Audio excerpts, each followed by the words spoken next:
Hi everybody, I'm Ashley and I am a Program Supervisor at SEED Autism Services as well as a Board Certified Assistant Behavior Analyst.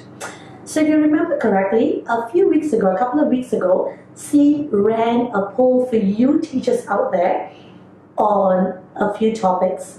And the topic that had the highest votes was, how do I identify learning barriers in a classroom? Throughout the session, I'm going to be using the term learning needs and barriers to learning interchangeably, but they mean the same thing. So in our teaching journey, we oftentimes want to teach a lot of skills to our students, whether it's academic skills, pre-academic skills, functional communication, self-help skills, or just rules that these students have to follow, instructions, that happens in a school environment. For example, if a student needs to queue up before transitioning from location A to location B, or if they have to respond to your instructions before transitioning from one activity to the other. But a lot of the times when we're trying to teach those skills to students with special needs, we may struggle and wonder why we seem to be facing a lot of roadblocks or challenges. Why is it, they're not learning the skills? Why is it hard for us to teach the skills? So, if we don't learn to identify these learning barriers, it may interfere with their pace of skill acquisition. Perhaps, if we work on these barriers to learning, they may be able to learn faster and accumulate skills faster. But sometimes, these unique learning needs may slow them down a little in their learning process. For example, if you were trying to teach your student to interact with his peers, but because they have some unique learning needs that are not worked on, it may take 3 months for them to learn this. However, if you're able to identify these barriers, early on and you start working on them, it may take, say, 1 month for them to start learning how to interact with their peers. So you see, when you identify these barriers earlier on, it could fasten the pace of their skill acquisition rate. Also, if you and your student keep facing these roadblocks, you don't feel successful in this learning process. On the student's part, he doesn't feel successful when it comes to learning new skills or acquiring new skills. And as a teacher, you may not feel successful when you're teaching the skills. And over time, sometimes with students who have special needs who can't effectively communicate or may have some behaviors, these behaviors may occur more often or worsen over time, especially when they're trying to escape learning. Because let's face it, learning is no longer fun when there are so many roadblocks, in their journey of learning, right? So let's pretend this is a brick wall. Imagine you are standing in front of a brick wall. So this is your student.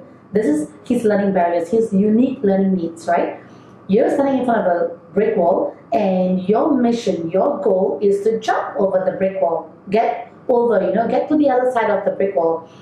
This is his barriers. He's in a classroom. He's trying to learn a new skill. Learning a new skill means to jump over the brick wall.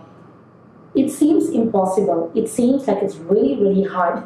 He may be able to do so. We're not saying, it's impossible, but he might have to go and look for certain tools. He might have to go and look for a ladder, look for all these things that is going to take up a lot of his time in order for him to jump over the brick wall. However, if we, on our part, we learn to identify these barriers, we work on these special, your unique learning needs, and we start working on them and, over time trying to eliminate these barriers, where making the walls shorter, making the barriers smaller. Say I remove one more. Now, so much easier for the child to jump over. It's easier and takes a lot lesser time, right? So this is us talking about his skill acquisition rate. So when you work on the barriers, you identify them, you work on the barriers, it is a lot easier for them to acquire a skill. It might fasten the pace of their skill acquisition. When you're looking at barriers to learning, there are 2 general categories. Basically, you have a skill problem and you have a performance problem. So the skill problem it means that the student does not know the skill at all. They have not been taught the skill, they have not been exposed to the skill, they don't know the skill at all. It could also be a skill they are just learning. So they are in the process of learning a new skill and it is starting to emerge. So when the skill is starting to emerge, they may not be able to show it consistently. It's not stable yet. So we would still categorize that under a skill problem. They probably still need a lot of guidance, a lot of prompt. So we would still want to call that a skill problem. For example, if you are teaching your students to request appropriately, whether it's from you or a peer, it is a new skill you're teaching them.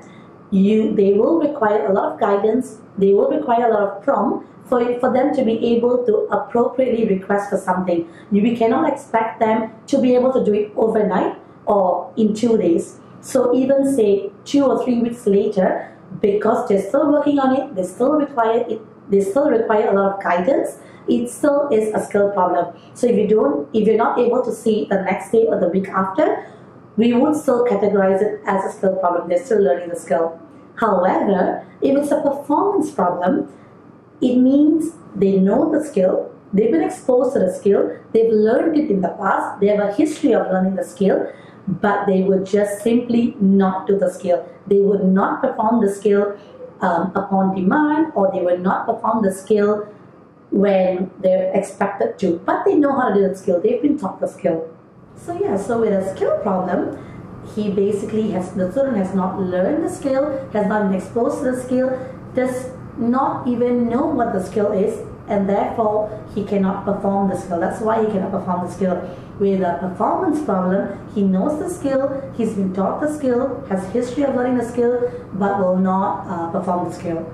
But anyway, we will be discussing this further in part 2. We will describe a skill problem and a performance problem in detail. We will discriminate between the two, and I will be providing you with some examples on how to differentiate between the both. Yeah?